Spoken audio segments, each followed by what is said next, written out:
Mau dicurangi, Timnas U17 tetap menang. Inilah cara untuk dapatkan tiket nonton Timnas di GBK. Asisten Arne Slot ingin latih Timnas Indonesia. Barca samai rekor Real Madrid di UCL. Kejutan, MU hubungi Xavi. Halo football lovers, jangan lupa subscribe dan nyalakan lonceng notifikasi untuk terus mendapatkan berita seputar dunia sepak bola terbaru spesial untuk Anda.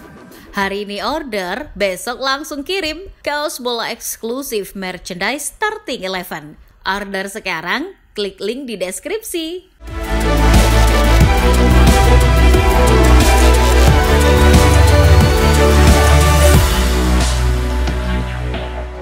Dari hasil laga lanjutan UCL, wakil Jerman Bayer Leverkusen hanya bisa meraih hasil imbang 1-1 ketika bertamu di markas wakil Prancis Brest. Gol dari Florian Wirtz di menit ke-24 mampu disamakan oleh Lamela di menit ke-39. Hasil ini membuat Die Workshop sementara berada di peringkat 6 grup UCL dengan 7 poin. Sementara itu wakil Jerman lainnya, RB Leipzig meraih hasil minor saat dikandaskan Liverpool di markas sendiri 1-0. Gol satu-satunya The Reds dicetak oleh Darwin Núñez di menit ke-27. Hasil ini membuat pasukan Arne Slot sementara berada di peringkat 2 grup UCL dengan 9 poin. Wakil Inggris lainnya, Manchester City sukses meraih 3 poin setelah membantai tamunya Sparta Praha 5 gol tanpa balas. Gol dari The Citizen dicetak oleh Brace dari Erling Haaland dan 1 gol masing-masing dari Phil Foden, John Stones, dan Matheus Nunes. Hasil ini membuat pasukan Pep sementara duduk di peringkat 3 grup UCL dengan 7 poin. Kemenangan besar juga diraih oleh Barcelona saat membungkam tamunya Bayern Munchen 4-1. Hat-trick sensasional dari Rafinha dan 1 gol dari Robert Lewandowski membuat Blaugrana asuhan Hansi Flick sementara nangkring di posisi 10 grup UCL dengan 6 poin. Namun, hasil berbeda diraih wakil Spanyol lainnya, Atletico Madrid. Los Colchoneros harus tumbang di markas sendiri atas tamunya Lille 3-1. Sempat mencetak gol lebih dulu lewat Julian Alvarez di menit ke-8, namun akhirnya dibalas oleh brace dari Jonathan David dan gol dari Eden Zegrova. Hasil minor ini membuat pasukan Diego Simeone harus puas berada di peringkat 27 grup UCL dengan 3 poin. Sementara itu di laga lainnya, wakil Italia Inter Milan sukses raih 3 angka di menit-menit akhir laga saat bertandang ke markas Young Boys 1-0. Gol satu-satunya Nerazzurri dicetak oleh Marcus Thuram di menit ke-93. Berkat kemenangan ini, pasukan Simon Inzaghi sementara berada di posisi 7 grup UCL dengan 7 poin. Dari laga UCL semalam, beberapa rekor baru telah tercipta, salah satunya yakni milik Manchester City. Dilansir dari Gol, kemenangan besar atas Sparta Praha membuat The Citizen telah melampaui rekor kemenangan beruntun MU di UCL sejak 15 tahun silam. City kini telah mengantongi kemenangan 26 kali beruntun, melewati catatan 25 kali kemenangan beruntun Red Devils yang pernah diraih di zaman Sir Alex Ferguson pada rentan waktu tahun 2007 hingga 2009. Tak hanya Manchester City saja yang mencatatkan rekor di UCL, Barcelona pun demikian. Kemenangan sensasional atas Munchen 4-1 selain menghentikan catatan tak pernah menang atas Munchen sejak 2015, Barca juga telah menyamai rekor baru Real Madrid soal hat-trick. Dengan hat-tricknya Rafinha ke gawang Munchen, Blaugrana kini tercatat mengoleksi 15 kali hat-trick di UCL, menyamai rekor hat-trick El Real setelah Vinicius Junior mencetak hat-trick ke gawang Dortmund. Masih kabar dari UCL. Dilansir dari La Vanguardia, salah satu staf eksekutif Bayern Munchen dilaporkan telah dirampok saat sedang berjalan-jalan di daerah Barcelona. Perampokan tersebut terjadi pada Selasa malam pukul 23.40 di Littoral Avenue, dekat hotel tempat tim Munchen menginap sebelum menghadapi Barcelona di UCL. Staf eksekutif Munchen tersebut telah kehilangan jam tangan, dompet hingga telepon genggamnya. Saat ini pihak kepolisian sedang melakukan penyelidikan kasus ini dan masih mengejar si pelaku. Kabar berikutnya masih terkait dengan Barcelona. Dilansir dari Goal, terdengar beberapa fans Barcelona meneriaki Vinicius Junior dengan kalimat hinaan jelang laga Barcelona versus Munchen di UCL. Albert Ortega, seorang jurnalis di El Confidencial, membagikan video di akun X miliknya dan menulis bahwa para fans Barca saat itu meneriaki Vinicius die. Menurut laporan, teriakan tersebut hanyalah bentuk cywar yang dilakukan fans Barca terhadap Vinicius jelang laga El Clasico minggu ini.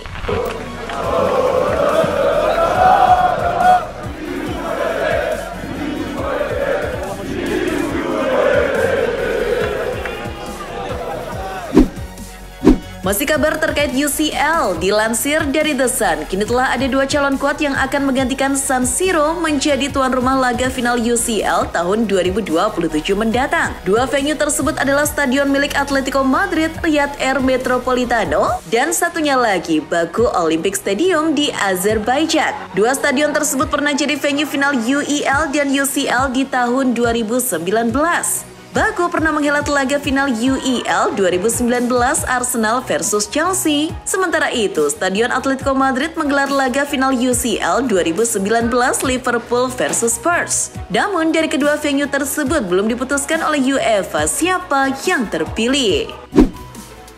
Dilansir dari Daily Mail, mantan pelatih timnas Inggris Gareth Southgate dilaporkan masuk dalam radar calon kuat pelatih Crystal Palace. Kondisi Crystal Palace sekarang sedang terpuruk di Liga Inggris. Pelatih Oliver Glasner kini dalam tekanan pemecatan. Jika dipecat, Southgate kemungkinan akan dihubungi langsung oleh pemilik Palace, Steve Parish, untuk menggantikan Glasner. Selain Southgate, nama-nama pelatih seperti David Moyes dan Graham Potter juga ada di kantong Steve Parish. Kabar berikutnya datang dari MU. Dilansir Goal, jelang melawan Fenerbahce di UEL, pasukan Ten Hag tidak akan diperkuat beberapa pemain pilarnya karena absen dan cedera. MU dipastikan akan tanpa kapten Bruno Fernandes karena masih menjalani skorsing. Selain itu, Setan Merah juga tak bisa diperkuat pemain seperti Kobbie Mainoo, Jonny Evans, Leny Yoro, Maguire, Shaw, Malaysia karena cedera. Dengan absennya beberapa pilar tersebut, akibatnya pemain muda seperti Harry Amas dan Habib Ogunaye dimasukkan ke dalam skuad. Beralih ke kabar dari sepak bola Jerman. Dilansir dari Get Football News Germany, Bayern Munchen dan Bayer Leverkusen dilaporkan sedang bersaing untuk mendapatkan jasa kiper FC Köln, Jonas Arbik. Bahkan dilaporkan, Die Roten telah curi start dengan mengadakan pembicaraan dengan pihak Arbik tentang kemungkinan menjadi penerus Manuel Neuer. Sementara itu, Leverkusen juga gencar membidik Arbik untuk dipersiapkan sebagai pengganti Lukas Hradecky yang kontraknya akan habis pada 2026. FC Köln sendiri dilaporkan sudah sepakat untuk menjual pemain berusia 21 tahun itu di musim panas ini. Dari Jerman pindah ke kabar sepak bola Prancis. Dilansir Get Football News France, Lyon telah resmi membatasi penjualan tiket laga di UEL saat melawan Besiktas. Penonton di Stadion Groupama akan dibatasi hanya 30.000 orang saja karena alasan keamanan. Pihak keamanan Lyon tak ingin kejadian kerusuhan antar dua fans tim tersebut di tahun 2017 terulang kembali. Saat itu, laga Lyon versus Besiktas rusuh setelah kedua kelompok fans saling melempar petasan dan suar di tribun. Selain membatasi jumlah penonton, pihak tim tandang Besiktas juga telah menghimbau fansnya untuk baiknya tidak datang ke Lyon demi keamanan. Beralih ke kabar sepak bola nasional, Timnas Indonesia U17 sukses menang 1-0 lewat gol sundulan Matthew Bakker pada menit ke-7 setelah menerima umpan corner dari Sahabi Goli. Berkat kemenangan ini, skuad Garuda Muda berada sementara duduk di peringkat 2. Untuk lolos langsung ke Piala Asia 2025, Timnas butuh berada di peringkat pertama. Untuk itu, tiada kata lain di dua laga berikutnya melawan Australia dan Mariana Utara harus meraih poin penuh. Pasalnya, kalau hanya duduk di peringkat 2, harus bersaing dengan 10 peringkat 2 terbaik dan itu persaingannya akan ketat. Di laga Indonesia versus Kuwait, hampir saja kejadian serupa wasit Al-Khaf terulang. Keputusan wasit Ammar Abu Alo yang memperpanjang waktu tambahan hingga menit ke-100 menjadi sorotan netizen tanah air. Padahal waktu tambahannya hanya 8 menit saja. Akibatnya, ada beberapa netizen yang mengunggah tulisan 10 + 8 sama dengan 100. di berbagai platform media sosial. Banyak fans yang deg-degan serta trauma ketika melihat sang wasit tidak kunjung meniup peluitnya. Fans khawatir kemenangan di depan mata timnas sirna di menit-menit akhir gara-gara wasit. Pasalnya, pada menit-menit akhir tersebut, tuan rumah Kuwait terus membombardir pertahanan timnas.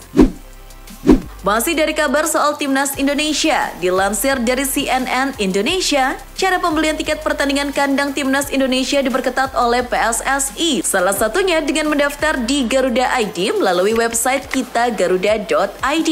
Ini adalah saluran yang disediakan PSSI untuk mendata supporter. Nantinya, hanya pemilik akun Garuda ID yang bisa melakukan pemesanan tiket pertandingan timnas. Namun, sebelum masuk ke website kitagaruda.id untuk mendaftar, beberapa dokumen harus disiapkan terlebih dahulu, antara lain yakni alamat email, password, kartu tanda penduduk atau KTP untuk nantinya difoto dan diunggah, serta satu foto diri berupa swafoto atau selfie untuk diunggah ke kolom pendaftaran. Setelah proses itu selesai, tunggu verifikasi, lalu setelah itu tiket baru didapat.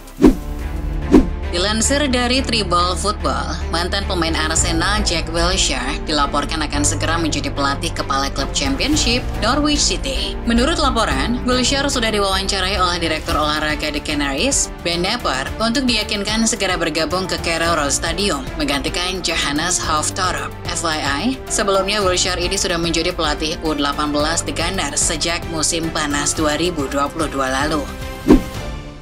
Beralih ke kabar selanjutnya dari MU, dilansir dari Daily Mail, di tengah desakan pergantian pelatih MU, manajemen Red Devils ternyata sudah sempat menghubungi mantan pelatih Barca, Xavi Hernandez. Bahkan menurut laporan, pihak United sudah 2 kali menghubungi Xavi dalam beberapa bulan terakhir. Selain itu, pada Kamis 17 Oktober 2024 lalu, 4 delegasi MU yang dipimpin Omar Berrada kedapatan pergi ke Barcelona. Hal itu sempat dicurigai sebagai agenda untuk bertemu Xavi, namun ditampik oleh sumber-sumber di internal MU karena perjalanan tersebut hanya untuk menemui Radcliffe yang kebetulan sedang berada di Barcelona. Masih soal kabar yang berkaitan dengan MU, dilansir dari Daily Mail, jelang melawan MU di UEL, pelatih Fenerbahce Jose Mourinho ditimpa kritik pedas oleh mantan pemain Fenerbahce, yakni mantan kiper Volkan Demirel. Volkan menyebut bahwa kondisi ruang ganti Fenerbahce jelang lawan MU sedang tidak kondusif berkat Mo. Menurut Volkan, tak banyak perubahan yang berarti di tubuh Fenerbahce sejak Mourinho datang. The Special One dituduh hanya menciptakan ketidakbahagiaan serta keputusasaan di ruang ganti Fenerbahce. Hal itu sudah terlihat sejak hasil imbang 2-2 melawan Samsunspor di Liga Turki. Lanjut ke kabar selanjutnya, dilansir dari Tribal Football, bek Real Madrid Antonio Rudiger mengakui sendiri keinginan dan mimpi untuk mengakhiri karir sepak bola di Liga Super Arab Saudi. Sebelumnya, klub seperti Al Hilal maupun Al Nassr sempat menawarinya untuk gabung, namun Rudiger masih menundanya. Bek asal Jerman tersebut menundanya karena masih berkomitmen menyelesaikan musim ini bersama El Real. Bukan tidak mungkin setelah itu ia akan mewujudkan keinginannya tersebut untuk hijrah ke tanah Arab. Sementara itu dari Prancis tersiar kabar bahwa pelatih PSG Luis Enrique telah dibuatkan film dokumenter oleh salah satu stasiun televisi. Dilansir dari L'Equipe, Canal Plus akan menayangkan secara langsung film dokumenter garapannya tersebut mulai tanggal 10 November 2025. Film tersebut menyelami kehidupan sehari-hari Luis Enrique selama di PSG pada musim 2023-24, dimulai dari beberapa perbincangan kepada para pemain, metode latihannya, hingga selingan kehidupan pribadi sang pelatih. Kabar berikutnya datang dari mantan pemain PSG, Kylian Mbappe, yang sedang diduga tersangkut kasus pemerkosaan di Swedia. Dilansir dari L'Equipe, kasus tersebut kembali diselidiki oleh pihak keamanan Swedia. Menurut laporan media Swedia, Afton, polisi Swedia sempat datang menggeledah tempat kejadian perkara yakni bank hotel. Polisi berpakaian preman tersebut bermaksud mencari barang bukti tambahan untuk kasus tersebut. Polisi tersebut juga mencecar beberapa pegawai hotel untuk memperoleh informasi tambahan. Masih berita soal kasus, namun kini yang melanda legenda timnas Jerman, Lukas Podolski. Dilansir dari The Sun, mantan striker Arsenal tersebut sedang diselidiki oleh pihak keamanan Cologne karena aksinya saat laga perpisahannya yang digelar 10 Oktober 2024 lalu. Podolski terancam kena sanksi akibat aksinya menyalakan suar atau kembang api pasca laga. Hal tersebut menurut kepolisian Cologne adalah tindakan yang melanggar hukum. Akibatnya pihak kepolisian melayangkan surat pada Podolski untuk menghadiri pengadilan soal dakwaan pelanggarannya tersebut. Beralih ke kabar dari sepak bola nasional, dilansir dari Bola Sport, striker Persis Solo yang juga penggawa timnas Garuda Ramadan Sananta mengaku sudah dihubungi oleh salah satu klub dari Jepang untuk ditawari gabung. Namun dia tak spesifik menyebut klub Jepang mana yang menawar. Meski ada tawaran, sang pemain sampai saat ini masih menghormati kontraknya bersama Persis Solo hingga 2025. Namun setelahnya ia tidak menutup kemungkinan untuk hengkang keluar Indonesia. Sananta sudah sangat ingin menimba ilmu di liga luar negeri. Kabar berikutnya datang dari pemain asal Indonesia Elkan Bagot. Dilansir dari Suara, bek Blackpool FC tersebut kini sedang banjir ucapan selamat dari netizen Indonesia. Ucapan selamat tersebut bukan karena ia comeback ke timnas Garuda, melainkan sedang berulang tahun. Iya, Elkan Bagot di tanggal 23 Oktober telah resmi bertambah umur menjadi 22 tahun. Berbagai ucapan netizen Indonesia mengalir deras di salah satu postingan akun Instagram @elkanbagot. Masih kabar soal sepak bola tanah air, dilansir dari TV One News, ternyata asisten Arne Slot sekarang di Liverpool yakni Jan Heitinga pernah berharap menjadi pelatih timnas Indonesia. Keinginan mantan bek timnas Belanda tersebut diungkapkan di tayangan The Jan Dijks Show. Selain siap untuk menjadi pelatih timnas Indonesia, Heitinga juga merasa dirinya punya keturunan Indonesia karena kakek dan ayahnya lahir di Indonesia. Ia juga mengaku keluarga besarnya di Indonesia dulu pergi ke Belanda pada tahun 50-an.